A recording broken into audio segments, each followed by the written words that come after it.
ඇදුම කියන රෝග තත්ත්වය දරුවන් අතර ඉතා බහුලව දක්නට ලැබෙන රෝග තත්ත්වයක්. මේ හතිය කියලා කියනවා, සමහරට වීසින් තත්ත්ව කියලා කියනවා, සහ ඉංග්‍රීසි භාෂාවේ ඇස්මා කියලා හඳුන්වනවා. මේන් පෙන්න දරුවන් ප්‍රමාණය දිනෙන් දින ඉහළ යාමේ තත්ත්වයක් අපිට දක්නට ලැබෙනවා.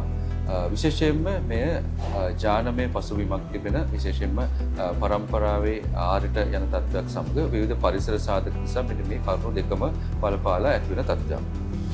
පවුල කෙනෙකුට ඇදුම හතිය තත්ත්වයේ තිබුණොත් විශේෂයෙන්ම ළඟම ඥාතියෙකුට දරුවෙක්ටත් මේ තත්ත්වය ඇති වෙන හැකියාව වැඩි. ඊට අමතරව විවිධ පරිසර සාධක සහ සමහර විට වෛරස් ආසාදන වගේ තත්ත්ව නිසා මේ රෝග තත්ත්වය උස්සන් වීමක් වෙන්න පුළුවන්. මේදී සිදුවෙන්නේ අපි ශ්වසන හුස්ම ගන්න ශ්වසන මාර්ගයේ ශ්වාස නාලවල තිබෙන අවහිරතාවයක් නිසා තමයි මේ රෝග තත්ත්වය ඇති වෙන්නේ. මේ රෝග තත්ත්වයේ තියෙන දරුවන්ගේ ශ්වාස නාලවල ඇතුලේ යම්කිසි ක්‍රියාවලියක් සිදු වෙන විශේෂ ප්‍රතිශක්තිකරණ පද්ධතියේ යම්කිසි වෙනස්කම් කීපයක් නිසා මේ තත්ත්වය සිදු වෙන්නේ. එහිදී සාමාන්‍ය ප්‍රමාණයට වඩා වරින් වර මේ ශ්වාස නාල අවහිර වීමක්, පටු වීමක් නිසා හුස්ම ගැනීම අපහසුතාවක් ඇති වෙනවා. ප්‍රධාන වශයෙන්ම මේ ශ්වසන පද්ධතිය ආශ්‍රිත නිදන්ගත රෝග තත්ත්වයක්.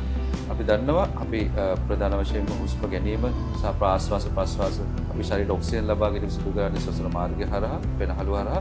මේ පෙනහළු කරා වාතය රැගෙන එන්නේ මේ ශ්වසන පද්ධතිය ශ්වාස නාල තුලින්. මේ ශ්වසන නාල, ශ්වාස නාලවල තියෙන අවහිරතාවය නිසා තමයි ඇදුම රෝග තත්ත්වයේ රෝග ලක්ෂණ මතුවෙන්නේ. අපි දන්නවා අපි පෙනහළු වම් පැත්ත සහ දකුණු පැත්ත වශයෙන් පෙනහළු දෙකක් තිබෙන, දකුණු පෙනහළ සහ වම් පෙනහළ.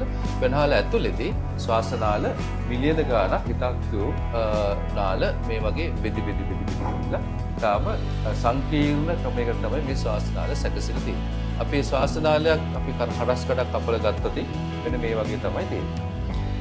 ගැටලුව තියෙන සමහර අයගේ මෙන්න මේ ශ්වාස නාලවල යම්කිසි වෙනස්කම් සිදු වෙනවා. මේ බිත්තියේ ඝනවීමක්, ඇකිලීමක්, ඉදිමීමක් සිදු වෙන නිසා සාමාන්‍ය ප්‍රමාණයට වඩා ඔවුන්ගේ මේ ශ්වාස නාලවල පටු වීමක්, අවහිරතාවයක් සිදු වෙනවා. මේ තත්ත්වයේ තිබෙන කෙනෙකුට විවිධ පරිසර සාධක වලට යොමු වීම සමහර කෙනෙක් යම්කිසි සීතල කෑමක් වෙන්න පුළුවන්, විශේෂයෙන් ආසාත්මික ආහාරයක් වෙන්න පුළුවන්, විවිධ පරිසර සාධක, සමහර කෙනෙක් දිව්වොතින්, මහසවතින්, ව්‍යායාමයක් කරොතින්, එහෙම නැත්නම් වෛරස් වගේ ආසාදන විවිධ හේතු නිසා මේ ශ්වාස නාලවල ඇකිලීම් තත්ත්වය වැඩි වෙන මේ අවස්ථාවේ තමයි රෝග ලක්ෂණ මතුවෙන, හුස්ම ගැනීම අපහසු ගතිය වැඩි වෙන්නේ, කැස්ස, ඔපේ මානසික ගතිය ඇති වෙන්නේ.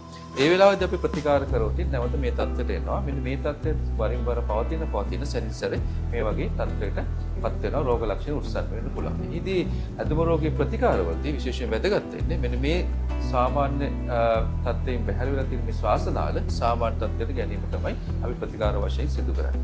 නිසා වෙහිදී විශේෂයෙන්ම අවධානය කර යුතු කරුණ තමයි ඇදුම රෝගී කියන්නේ බහුලව පවතින රෝග තත්ත්වය.